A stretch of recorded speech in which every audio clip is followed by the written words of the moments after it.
सुहानी और नील की शादी हाल ही में हुई होती है। उसकी सास का कुछ महीनों पहले ही देहांत हुआ होता है और अब घर में वो केवल उसकी छोटी ननंद इशिका के साथ रहती है। ओए होए होए, भाभी, क्या यमी खाना बनाया है आपने। ये पुलाव तो दुनिया का बेस्ट पुलाव है। हाँ सुहानी, मुझे तो लगा कि तुम नॉर्मल स्वाद वाला ही खाना बनाती होगी, लेकिन तुम तो एकदम मास्टर शेफ निकली। ओफो नील, क्या तुम भी। लेकिन तारीफ के लिए शुक्रिया।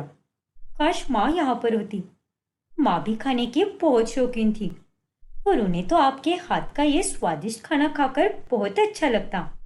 हाँ इशिका, माँ जी कहीं भी हो, बस उनकी आत्मा को हमेशा शांति मिलती रहे। वैसे भाभी, कल के लिए आप क्या बनाने वाली हो? अभी तक मैंने कुछ सोचा नहीं है, लेकिन हाँ, कल संडे है ना, तो कुछ टेस्टी सा नॉनवेज खाना ही बना देती हूँ, वो भी मेरे अंदाज में।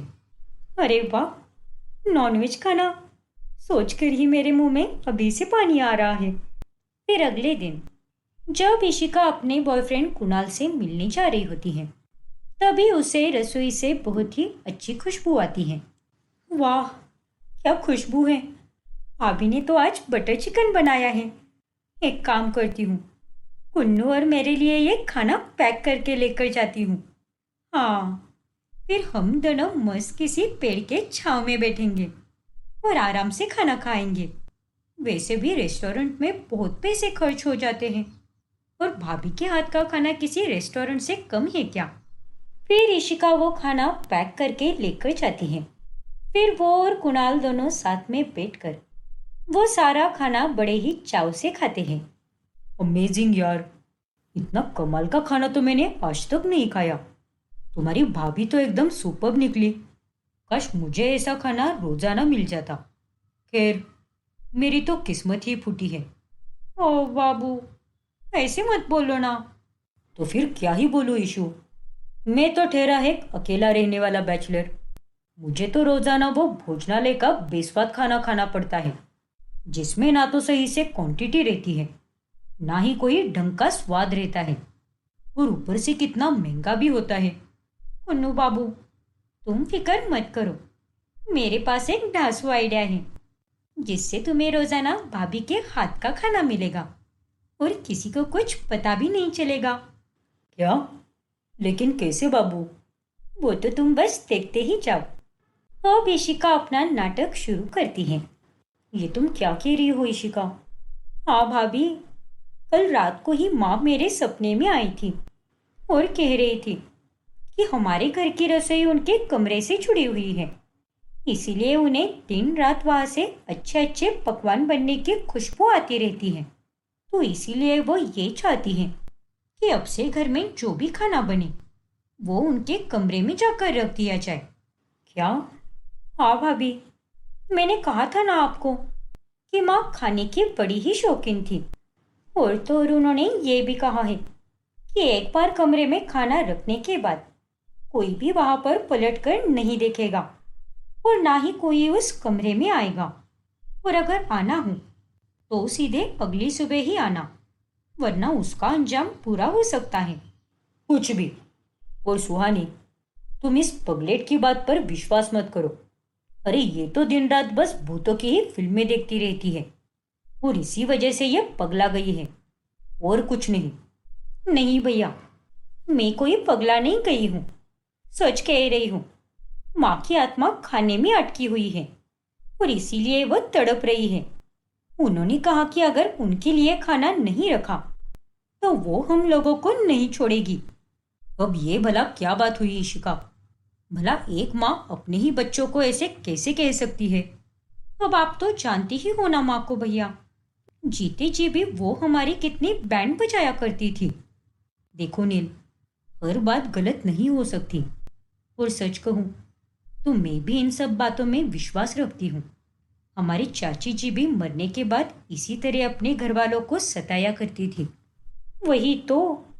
और आप तो मेरी किसी भी बात को कभी भी गंभीरता से लेते ही नहीं भैया। जब माँ आपके सपने में आकर आपकी क्लास लेगी ना, तब आपकी आंखें खुल जाएगी।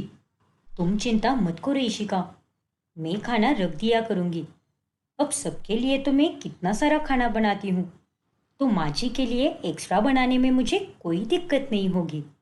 हाउ स्वीट भाभी, थैंक यू सो मच। हे भगवान, ये सब मेरे घर पर क्या नौटंकी चल रही है, मुझे तो कुछ समझ ही नहीं आ रहा।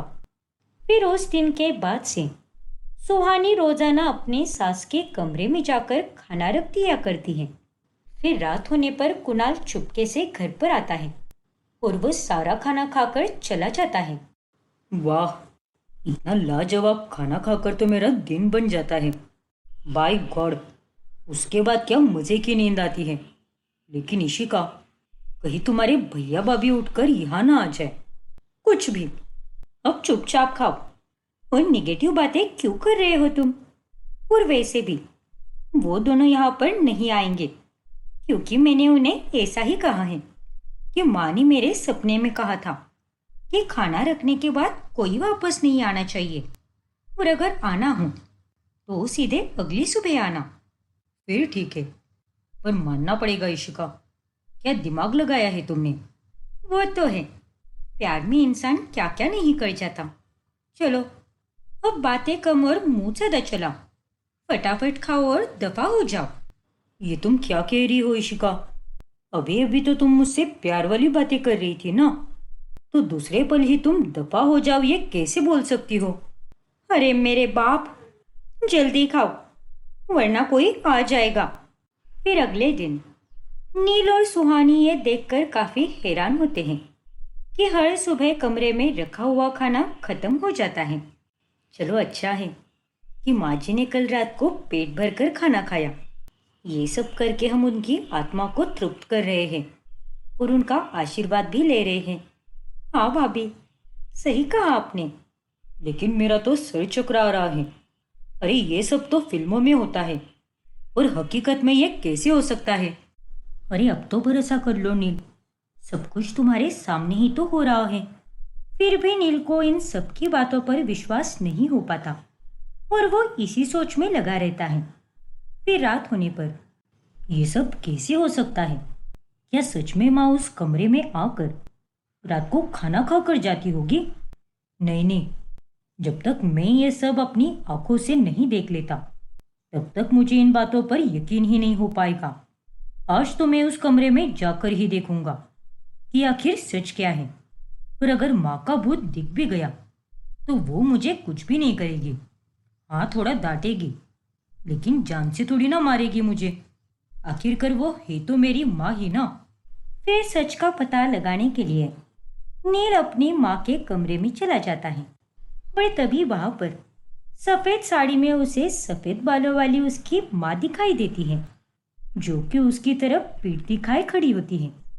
नहीं, भूत, बचाओ। नील की हालत अब बहुत खराब हो जाती है और वो फौरन अपने कमरे में भागता है, और उसकी चिल्लाहट की आवाज सुनकर सुहानी भी घबराते हुए उठती है और उसे नील पर बहुत गुस्सा आता है। अरे पागल हो गई हो क्या तुम? इतनी रात को ऐसे कौन चिल्लाता है? बस हार्ट अटैक आने की देरी थी मुझे, बेवकूफ आदमी। सू सू सू। अरे बेवकूफ हो क्या? सुसु आई है तो बाथरूम जाओ ना। न न न न न न। अरे रात के 2 बज गए हैं, तो तुम अभी ये नाना नाना क्या कर रहे हो? चुपचाप सो जाओ और मुझे भी शांति से सोने दो। अरे कितनी अच्छी नींद लगी थी मुझे। तभी वहां पर इशिका भी आती है। अरे क्या हुआ भैया, आप इतनी जोर से क्यों चिल्ला रहे थे? आपकी आवाज सुनकर तो मेरी नींद ही टूट गई, और मेरी भी। वो सुहानी, मैं माँ के कमरे में गया था। क्या? हाँ, और मैंने वहां पर माँ को देखा। वो सफेद साड़ी में मेरी तरफ पीठ करके खड़ी थी। पता नहीं था कि किसी दिन अपनी ही माँ को देखकर मैं इतना डर जाऊंगा। देखा ना, अब तो हो गया ना आपको भरोसा। बड़े आए मुझे पगलेट कहने वाले। हाँ बाबा, मान गया मैं। वाकई में ये सब सच होता है। क्या करते रहते हो नील? अरे ये सब करने से पहले मुझसे एक बार पूछ तो लेते। माँ जी ने साफ कहा था कि खाना रखने के बाद वहां पर कोई नहीं जाएगा। और कोई अगर वहां पर आ गया तो उसका अंजाम बुरा होगा।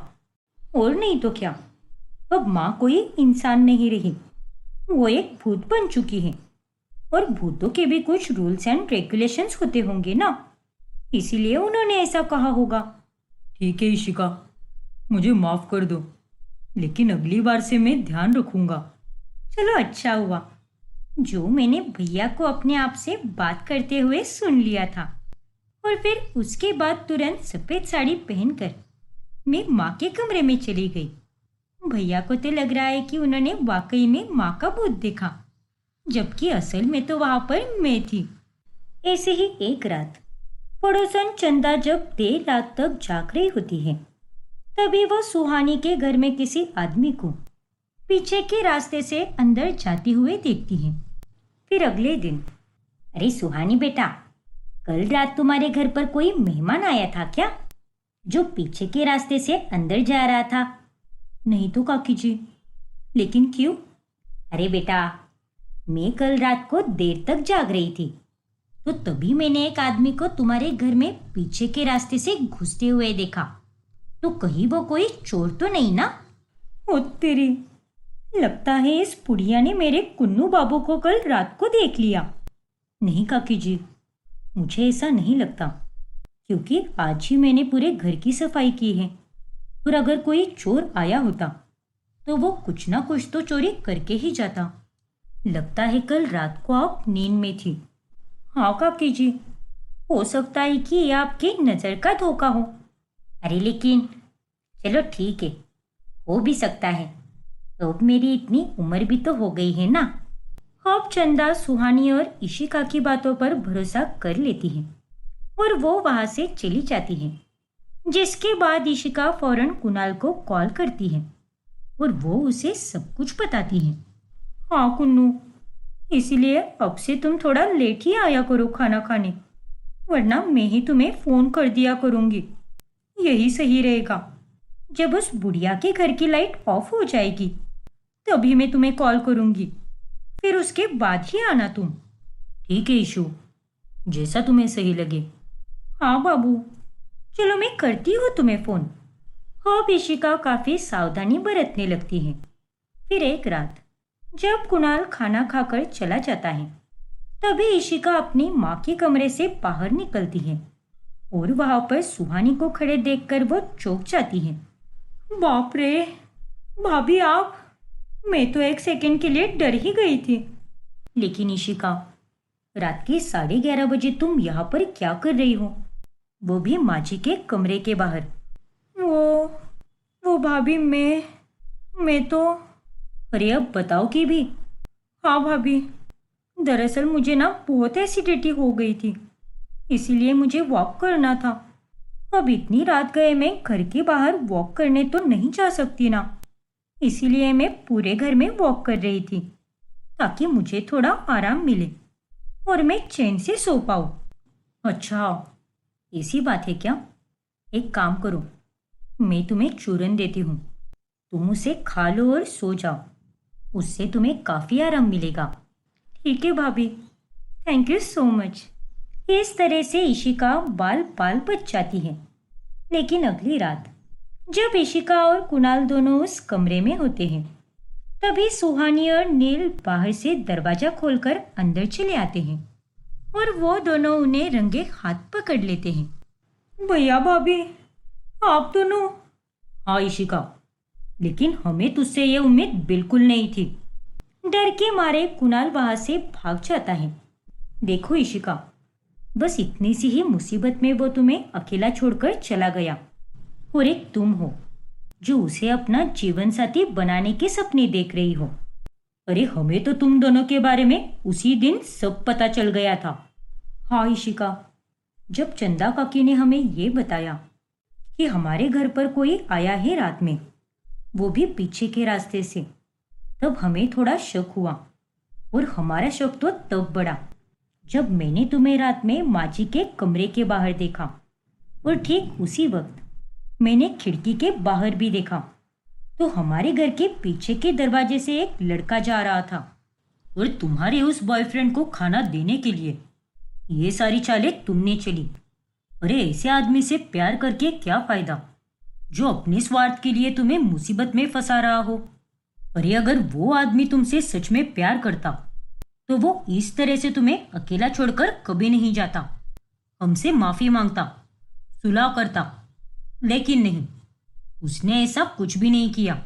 अरे उसे तो बस खाना खाने से मतलब था और कुछ भी नहीं। हाँ भैया, शायद आप सही कह रहे हो और मुझे माफ कर दीजिए। मैंने आप दोनों को कितना झूठ बोला, उसके लिए मैं हाथ जोड़कर माफी मांगती हूँ। और अब से मैं कुणाल से बात भी नहीं करूंगी और आप दोनों से तो मैं अभी कभी झूठ नहीं बोलूंगी। फिर वो दोनों इशिका को माफ कर देते हैं, जिसके बाद वो तीनों फिर से साथ में खुशी से रहने लगते हैं। रवीना की शादी सुदीप से होती है और अपनी पहली रसोई में रवीना ढेर सारे स्वादिष्ट पकवान बनाती है। अरे वाह, इन सारे पकवानों को देखकर तो मुझसे रहा ही नहीं जा रहा। अब मैं तो बस इन पर टूट पड़ूंगा। ज्यादा उत्साहित होने की कोई जरूरत नहीं है। आपको मैं इतना तला भुना खाना खाने ही नहीं दूंगी। चुपचाप 2 निवाले खाइए और अपने कमरे में जाकर सो जाइए। अरे मनोरमा, कम से कम आज के दिन तो मुझे बख्श दो ना। आज बहू ने पहली बार खाना बनाया है। हाँ माँ, रहने दो ना, आज के दिन तो चलता है। अरे अब बातें बंद भी कीजिए और खाना खाइए, वरना ये ठंडा हो जाएगा। फिर वो तीनों खाना खाते हैं और पहले निवाले को खाकर ही उन तीनों के कानों से धुआं और आंखों से आंसू निकल जाते हैं। अरे बाप रे, इतना तीखा पानी! अरे नहीं, मर गई रे। हाँ, अरे बहू पानी दो, पानी। हाय हाय मिर्ची, उफ उफ मिर्ची। अरे बहू, सत्यानाश हो तेरा, जल्दी से पानी दे मुझे। ठीक है माँ जी, अभी लाती हूँ। फिर रवीना जग लाकर सबको पानी देती है और पानी पीने के बाद सब शांत हो जाते हैं। बहू, तू अपनी अक्ल मायके में ही छोड़कर आई है क्या? अरे इतना तीखा खाना कोई कैसे खा सकता है? कूट कूट कर तूने इसमें हरी मिर्च डाली है। और नहीं तो क्या रवीना, जल्दी से हमें मीठी टॉफीज दे दो, वरना आज तो हमारी शामत ही आ जाएगी। फिर रवीना उन तीनों को मीठी टॉफीज देती है। मुझे तो तीखा खाना ही पसंद है। हरी मिर्च के बिना तो मेरा खाना हजम ही नहीं होता। मैं रोज ऐसा ही खाना बनाती हूँ। क्या कहा? रोज ऐसा ही खाना? अरे ओ पागल खाने से छूटी हुई पगलेट, तू ऐसा खाना अपने मायके में ही बनाया कर, लेकिन यहाँ पर नहीं। हम साधारण खाना खाते हैं और इतना तीखा खाना खाकर तो हमारी तबीयत खराब हो जाएगी। और नहीं तो क्या रवीना, अरे कितना तीखा खाना बनाया है तुमने। उसी की जलन ठीक होने के लिए 2 दिन लग जाएंगे। हे भगवान, आप सब भी ना, ऐसा कुछ भी नहीं होने वाला। मैं तो रोज ही खाती हूँ, लेकिन अब तक तो मुझे कुछ भी नहीं हुआ है।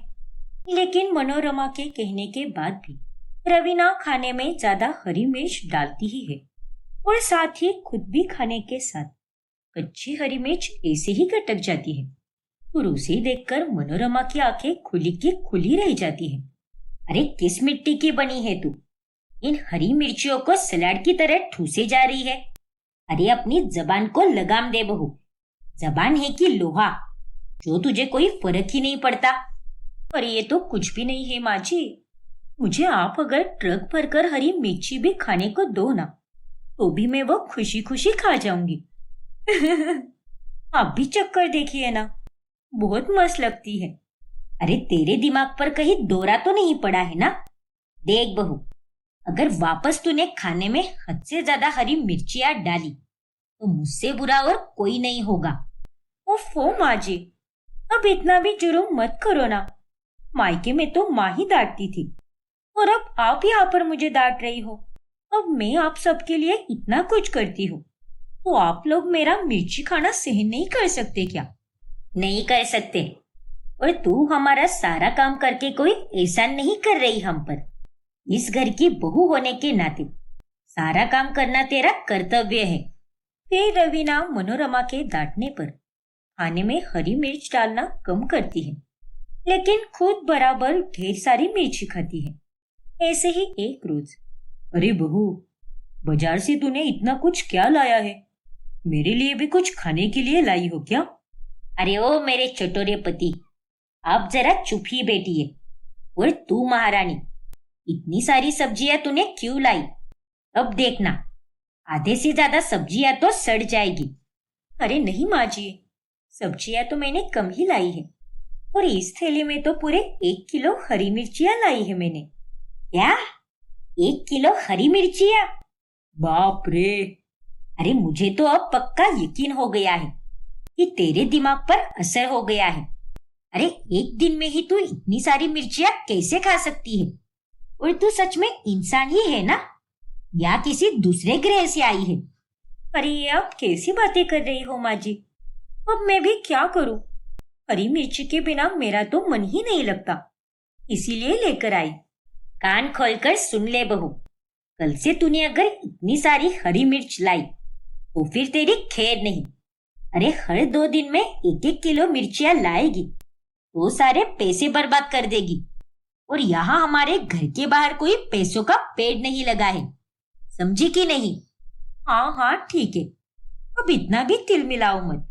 इस उम्र में इतना चिल्लाना सही बात नहीं है। हाँ तो तेरा भी इतना मिर्ची खाना सही नहीं है। लेकिन रवीना मनोरमा की बातों को अनसुना कर देती है। फिर रात में जब सुदीप मूवी देख रहा होता है, तभी यार कुछ मीठा खाने का मन कर रहा है। अरे वाह, ये बिस्किट का डब्बा यहाँ पर किसने रखा? लगता है रवीना ने नए बिस्किट्स लाए हैं, इन्हें ही खा लेता हूँ। फिर सुदीप उन बिस्किट्स को खा लेता है और उन्हें खाकर उसे बहुत तीखा लगता है। अरे नहीं, पानी। सुदीप पानी पीकर शांत हो जाता है और उतने में वहां पर रवीना आती है। ओफो सुदीप, तुम भी ना, तुम्हें देखकर खाना चाहिए था ना। तुम पागल हो गई हो क्या? बिस्किट्स हमेशा मीठे ही होते हैं, लेकिन पता नहीं तुमने ये तीखे बिस्किट्स कहाँ से लाए, और इसे भला कौन खा सकता है? ऐसे कैसे? मैं खाती हूँ इन्हें क्योंकि मुझे ये बहुत पसंद है। अब आइंदा से मेरे बिस्किट्स को मत खाना, बेवकूफ आदमी। वाह, उल्टा चोर कोतवाल को डांटे। ऐसी अतरंगी बीवी मेरे ही नसीब में लिखी थी क्या? फिर एक दिन रवीना अपना यूट्यूब पर चैनल शुरू कर देती है और वो उसमें हरी मिर्च खाने की वीडियो डालती है। हेलो गाइस, आप सभी का स्वागत है मेरे नए YouTube channel spicy food with Raveena पर। और गाइस, मेरे लिए दुनिया एक तरफ है और हरी मिर्च एक तरफ। मैं हर एक खाने के आइटम के साथ हरी मिर्च खा सकती हूँ। और आज मैं आप सबको ये 3 प्लेट हरी मिर्च वाली पानी पूरी 1 मिनट के अंदर खाकर दिखाऊंगी। तो शुरू करते हैं। ये सब देखकर रवीना के ससुराल वाले अपना सर पकड़ लेते हैं। अरे माँ जी, हरी मिर्च तो मैं खा रही हूँ ना, तो आप अपना सर क्यों पकड़ रही हो? देखना, कुछ ही दिनों बाद वीडियोस लाखों लोग देखेंगे और उसके बाद मुझे ढेर सारे पैसे भी मिलेंगे। आप कहती हो कि हरी मिर्च खाना गलत है, लेकिन मैं तो इसे फायदे में बदल कर रहूंगी। फिर एक रोज मनोरमा फ्रिज में से पानी निकाल कर पीती है, लेकिन वो पानी पीकर उसे बहुत तीखा लगता है। ये क्या पी लिया मैंने? हाय राम! वनराज जी मुझे चीनी दीजिए जल्दी से। लेकिन मनोरमा, ये सादा पानी पीकर भी तुम ताता तैया कर रही हो। अरे चुप बैठिए। फिर मनोरमा चीनी खाती है और तब जाकर उसकी जलती हुई जुबान को आराम मिलता है। और उतने में वहां पर रवीना आती है। लगता है माँ जी ने तीखा पानी पी लिया, वो पानी जिसमें मैंने मिर्च डालकर रखी थी ताकि उसमें भर भर कर तीखापन आए, और फिर उसमें से मैंने वो मिर्चियां निकाल दी थी। अरे नालायक लड़की, तुझे इतनी सारी करामती करने के लिए कौन कहता है? मैं कुछ भी कर सकती हूँ माँ जी, लेकिन आपने वो पानी पिया ही क्यों? अरे बहू, ये सारी बोतलों में पानी एक जैसा ही तो लग रहा है, और इस तीखे पानी को देखकर तो ऐसा लग रहा है कि ये भी एक साधारण पानी है। अब मनोरमा को कोई सपना थोड़ी ना आया था, और ये तुम आजकल क्या करती रहती हो? बार बार इसे कहती हूँ कि मिर्ची खाना बंद कर दे, लेकिन नहीं, ये निर्लज्ज लड़की मेरी कभी बात नहीं मानेगी। अरे माँ जी। अरे क्या माँ जी, बस बहुत हो गया तेरा। अब तो मैं सारे सब्जी वालों को धमकाने वाली हूँ कि तुझे कोई मिर्ची ना दे। क्या? फिर मनोरमा जाकर गली के सारे सब्जी वालों को कह देती है कि वो लोग रवीना को हरी मिर्ची ना दे। लेकिन उसके बाद 2 दिन बीत जाने पर रवीना फिर से एक सब्जी वाले के पास जाती है। चलो भैया, अब ज्यादा भाव मत खाओ और चुपचाप मुझे 1.5 किलो हरी मिर्ची दे दो। ना बाबा ना। अरे दीदी, हमका बॉक्स दियो। वो आपकी सास कोनो हिटलर से कम नहीं है। अगर उनको पता चला कि हम आपको चोरी छुपे हरी मिर्च देते रहे तो वो तो हमारा हड्डी पसली एक करके रख दे है। अरे भैया, कुछ भी नहीं होगा, मैं कह रही हूं ना, किसी को कुछ भी पता नहीं चलेगा। मैं ये सारी हरी मिर्ची अपने कमरे में छुपा कर रखूंगी, इसलिए तुम्हें कोई नहीं मारेगा। ठीक बा, ले लो। अब का कर सकत है हम भी, अब तो हमारी बात मानने से रही। लेकिन बदकिस्मती से मनोरमा रवीना को सब्जी वाले से मिर्चियां लेते हुए देख लेती है और वो उस सब्जी वालों को डंडे से पीटती है और साथ ही रवीना को भी भरे मोहल्ले के सामने खूब सुनाती है। अरे क्या माँ जी, आप भी, आपने तो मेरी इज्जत मिट्टी में मिला दी। पूरे मोहल्ले के सामने मुझे कितना सुनाया आपने। अरे आपको थोड़ी सी भी अकल है या नहीं? अरे चुप बैठ, और सबसे पहले तो तू आवाज नीचे करके बात कर मुझसे। अरे तुझे तो मैंने पहले ही कहा था कि इस घर में हरी मिर्च मत लाना, तो तूने मेरी बात क्यों नहीं मानी? बता। बस बहुत हो गया माँ जी, मैं कोई बेचारी अबला नारी नहीं हूँ जो आपका हर हुक्म सर आंखों पर रखूंगी और आपका कहा सब कुछ मानूंगी। अरे आप लोगों को तो मैं सादा खाना बनाकर दे ही रही हूँ ना, तो आप मेरे पीछे क्यों पड़ी हो? अब बताइए, आप मुझे बाहर से हरी मिर्ची लाने दोगी या नहीं? अरे कितनी बार कहूँ तुझे, नहीं लाने दूंगी। बता क्या कर लेगी तू? वो तो आपको कल ही पता चलेगा। क्या? फिर रवीना कुछ कहे बिना ही वहां से चली जाती है। फिर अगली सुबह जब मनोरमा घर के गार्डन में आती है, तब वहां पर हरी मिर्च के ढेर सारे पौधे देखकर वो तो एकदम दंग रह जाती है। हे भगवान, अरे ये सब क्या है बहू? मेरे हरी मिर्ची के पौधे माली से कहकर मैंने आज सुबह ही लगवाए हैं। अब मैं खुद ही मिर्ची उगाऊंगी और इसी को खाऊंगी। और खबरदार, जो आपने इन्हें उखाड़ने की कोशिश भी की तो। अरे तू पागल हो गई है क्या? ये सब तू बिल्कुल भी सही नहीं कर रही। तो फिर आप जो कर रही हो वो सही है क्या? नहीं ना, तो चुपचाप मुझे हरी मिर्ची की खेती करने दीजिए। रवीना अब बेहिसाब हरी मिर्च खाती है, जिस कारण दिन ब दिन उस सब का उसकी तबीयत पर बुरा असर होने लगता है। फिर एक दिन जब वो अपनी सहेली के घर पर किटी पार्टी के लिए जाती है, तभी ओ नो, मेरे पेट में तो कितनी जलन हो रही है। अब क्या करूं? जोरों की बाथरूम भी आई है। अगर अभी टंकी खाली नहीं की तो कहीं यहीं पर बैठे बैठे खाली ना हो जाए। अरे रवीना, किस सोच में है तू? और तू ऐसे मूर्ति बनकर क्यों बैठी है? तेरी तबीयत तो ठीक है ना? नहीं शीना, मुझे जल्दी बता, तेरा बाथरूम किधर है? वो रहा वहां पर। लेकिन क्या हुआ है? अरे बाबा, मुझे चोर की आई है, इसीलिए मैं बाथरूम जा रही हूँ। इस तरह से रवीना को ना चाहकर भी अपनी सहेली के घर पर ही बाथरूम करने के लिए जाना पड़ता है और उसे इस हालत में देखकर उसकी सहेलियां उस पर खूब हंसती हैं। अरे ये कितनी पागल है, ऐसे कोई जाता है क्या बाथरूम में? अब इतना तीखा खाएगी तो उसके साथ ऐसा ही होगा ना। सच में वो तो एक नंबर की बेवकूफ लड़की है। एक प्रकार से रवीना का वहां पर मजाक बन जाता है, लेकिन इसके बावजूद भी उसे कुछ भी नहीं लगता और वो पास में हो रहे एक चैलेंज में हिस्सा लेती है, जहां पर वो 5 मिनट में ढेर सारी हरी मिर्च खा लेती है और इस वजह से अगले 2 दिनों तक रवीना का पेट काफी खराब हो जाता है और वो दिन में 50 बार बाथरूम के चक्कर लगाती है। सुदीप, आपकी बीवी को बवासीर की प्रॉब्लम हो चुकी है और आपको इसका इलाज कराना ही होगा। क्या? फिर रवीना का ऑपरेशन हो जाता है, जिसके बाद वो ठीक हो जाती है और तभी जाकर वो सबके सामने कान पकड़ लेती है। मुझे माफ कर दीजिए माँ जी, आप सबका कहना अगर मैंने पहले ही मान लिया होता तो आज ये सब कुछ होता ही नहीं। तीखा खाने के कारण मुझे कितनी मुसीबतों का सामना करना पड़ा, पर अब मैं आप लोगों से वादा करती हूँ कि मैं आज के बाद तीखा खाना कभी नहीं खाऊंगी, और अगर खाऊंगी भी तो नियमित रूप से, जितना आप सब खाते हो, क्योंकि अब मैं समझ चुकी हूँ कि कोई भी चीज ज्यादा मात्रा में की जाए तो वो आखिर में नुकसान ही देती है।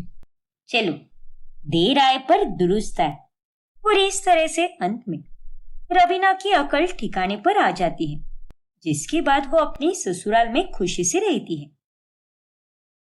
सरगुन बहुत खुश होती है क्योंकि अब उसकी शादी होने वाली होती है। थैंक यू भगवान जी, मुझे तो बस इसी बात का डर था कि मेरे ससुराल वाले मुझे मेरी पढ़ाई करने से रोकेंगे तो नहीं, लेकिन मेरे ससुराल वाले तो बहुत अच्छे हैं, उन्होंने ऐसा कुछ भी नहीं किया।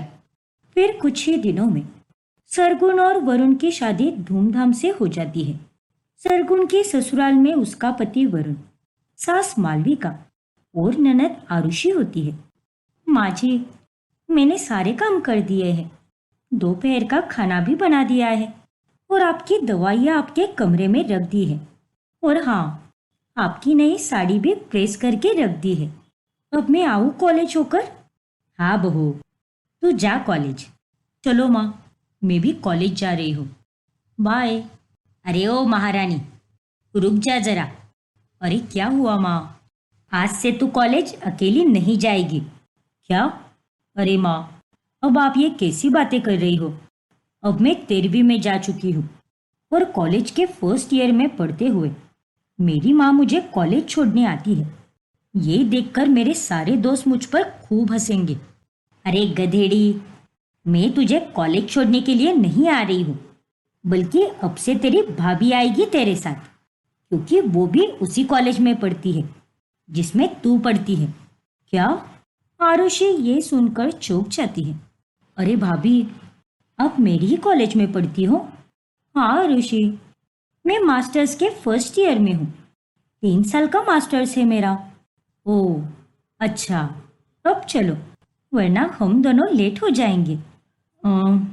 ठीक है भाभी, चलिए चलते हैं। अब आरुषि के पसीने छूटने लगते हैं। ना चाहकर भी उसे अपनी भाभी के साथ कॉलेज जाना ही पड़ता है। और कॉलेज पहुंचते ही बाहर आरुषि का बॉयफ्रेंड मोंटी खड़ा होता है। लो, आ गई मेरी स्वीटहार्ट। लेकिन आरुषि उस पर ध्यान ही नहीं देती और ये देखकर मोंटी हैरान रह जाता है। अरे ये क्या, इसने मुझे ऐसे इग्नोर क्यों किया?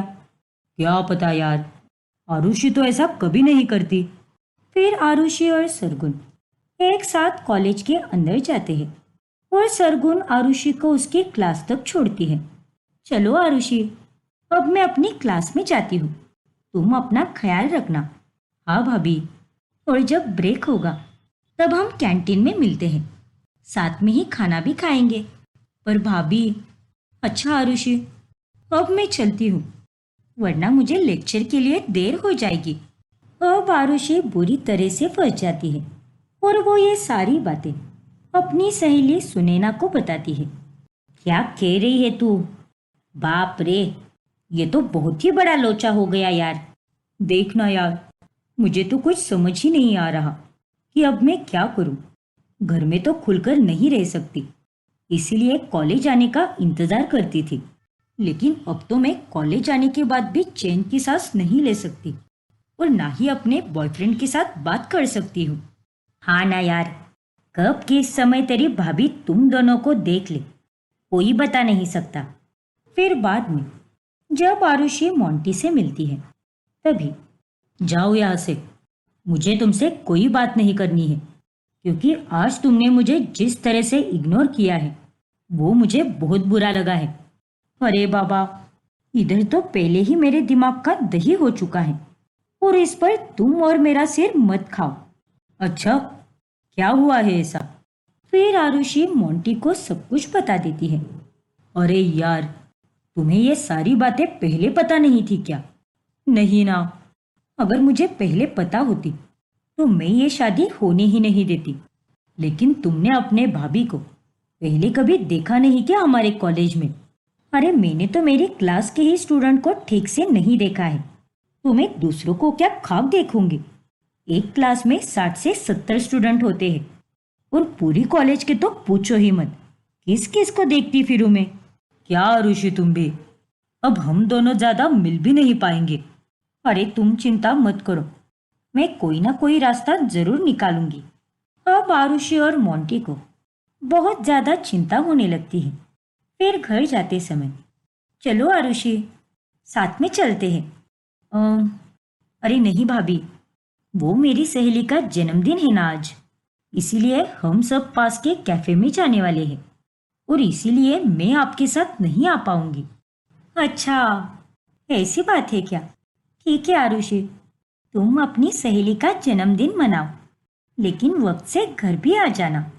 हाँ भाभी, पक्का। इस तरह से सरगुन को घर भेजकर आरुषि मोंटी के साथ घूमने चली जाती है और वो अब ऐसे ही रोजाना सरगुन के साथ कॉलेज जाती है।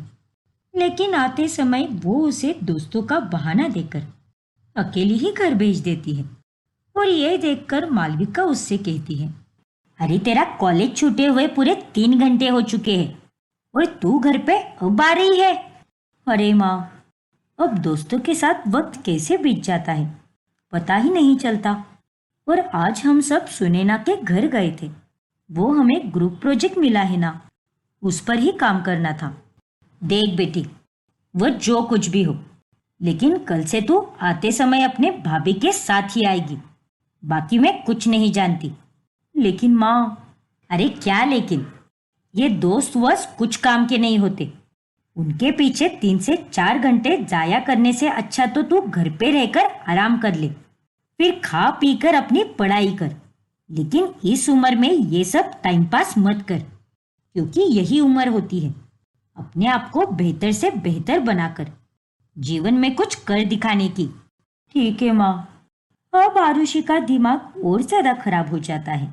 फिर अगले दिन, चलो आरुषि, कॉलेज के लिए निकलते हैं।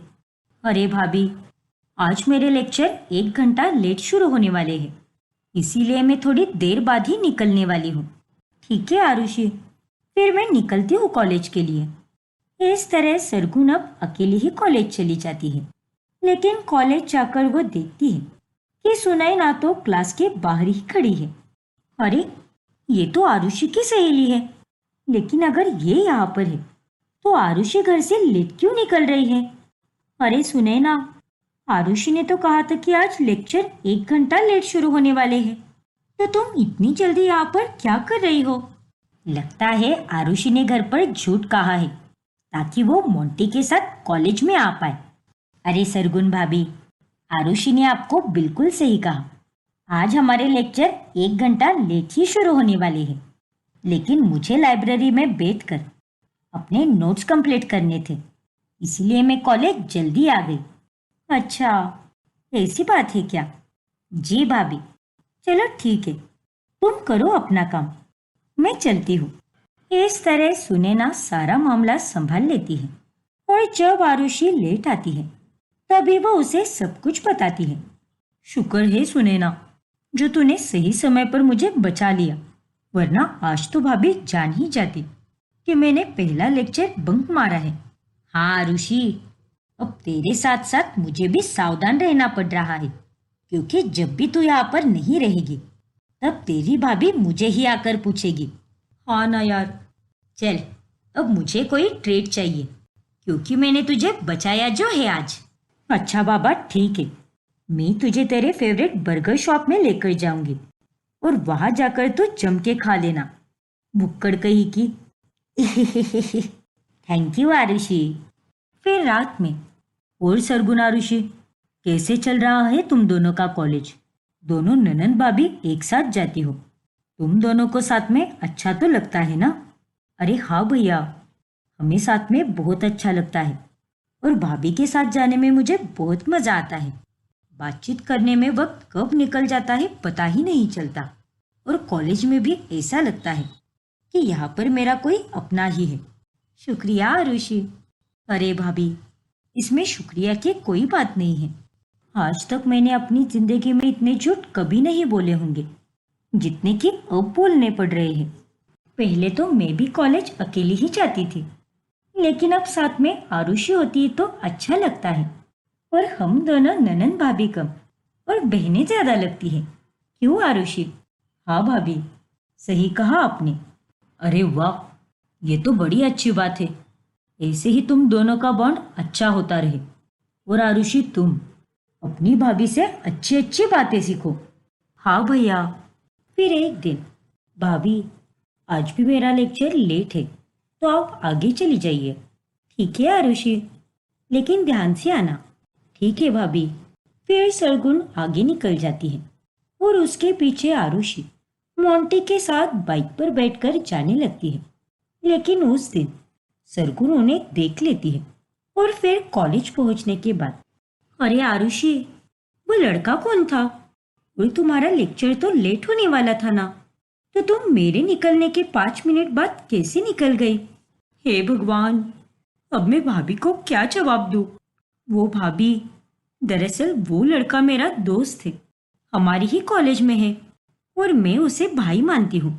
मैं तो लेट ही निकलने वाली थी, लेकिन उतने में उसका कॉल आ गया और उसने कहा कि मेरे साथ चल, इसीलिए मैं उसके साथ चली गई। वो सब तो ठीक है आरुषि, पर फिर भी ऐसे लड़कों के साथ कम ही आया जाया करो। ज्यादा किसी में घुसने की कोई जरूरत नहीं है। हाँ भाभी, समझ गई मैं। उस दिन भी आरुषि बाल बाल बच जाती है। फिर रात में सरगुन ये सारी बातें वरुण को बता देती है। ये तुम क्या कह रही हो? हमारी आरुषि, वो भी एक लड़के के साथ? हाँ वरुण, लेकिन उसने ये कहा कि वो उस लड़के को अपना भाई मानती है। देखो सरगुन, अब से तुम आरुषि पे एक्स्ट्रा ध्यान दिया करो। माना कि उसने तुमसे ये कहा कि वो उस लड़के को अपना भाई मानती है, पर फिर भी, हाँ वरुण, तुम उसकी चिंता मत करो, क्योंकि अब से मैं आरुषि पे पूरा ध्यान दूंगी।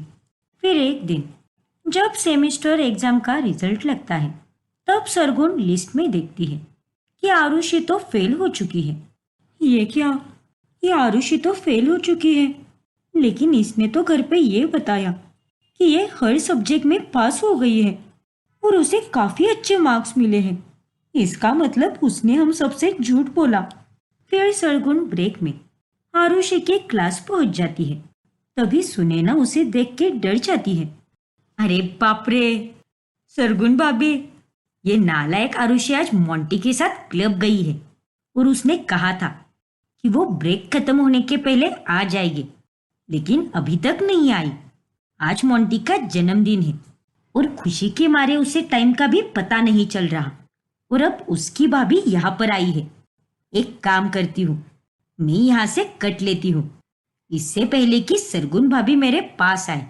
लेकिन सुनैना वहां से जाए उससे पहले ही सरगुन उसे रोक लेती है और उसे समझ आ जाता है कि सुनैना उससे कुछ छुपा रही है। क्या? अरे नहीं भाभी, ऐसा कुछ भी नहीं है। मैं भला आपसे कुछ क्यों छुपाऊंगी? फिर ठीक है, अब एक काम करो, मेरे सामने आरुषि को कॉल लगाओ और उससे पूछो कि वो कहाँ पर है, और फोन स्पीकर पर ही रखना। क्या? अब सुनैना को ना चाहते हुए भी आरुषि को कॉल करना ही पड़ता है और आरुषि तभी उसे बता देती है कि वो क्लब में मोंटी के साथ पार्टी कर रही है। और तभी सरगुन ये सारी बातें वरुण को बता देती है और वो दोनों क्लब पहुंचते हैं। वहां पर अपने भाई और भाभी को देखकर आरुषि के होश उड़ जाते हैं। बेशरम लड़की, तू यहाँ पर इसके साथ शराब पी रही है और ये तेरा बॉयफ्रेंड है? इसकी तो। फिर वरुण मोंटी को थप्पड़ लगाता है और वो आरुषि को घर ले जाता है। वहां पर मालविका भी उसे खूब मारती है। अरे क्या कमी रखी थी मैंने? सब कुछ तो दे दिया तुझे, तेरे अच्छे भविष्य के लिए मैं रोज मंदिर में दिया जलाती हूँ, लेकिन उसके बावजूद भी तू बाहर जाकर ये गुल खिलाती है। अरे वो तो अच्छा हुआ कि तेरी भाभी ने तुझे पकड़ लिया, वरना तू तो और बिगड़ जाती।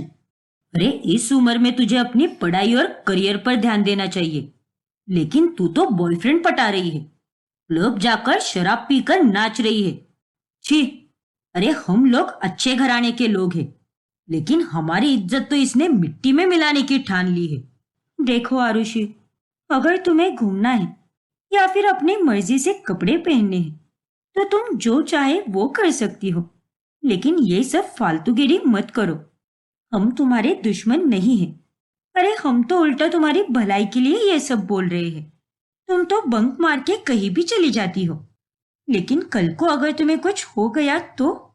और अब तो तुम बस एक सेमेस्टर में फेल हुई हो, लेकिन कल को अगर तुम फाइनल एग्जाम में फेल हो गई तो तुम्हारा पूरा साल बर्बाद हो जाएगा।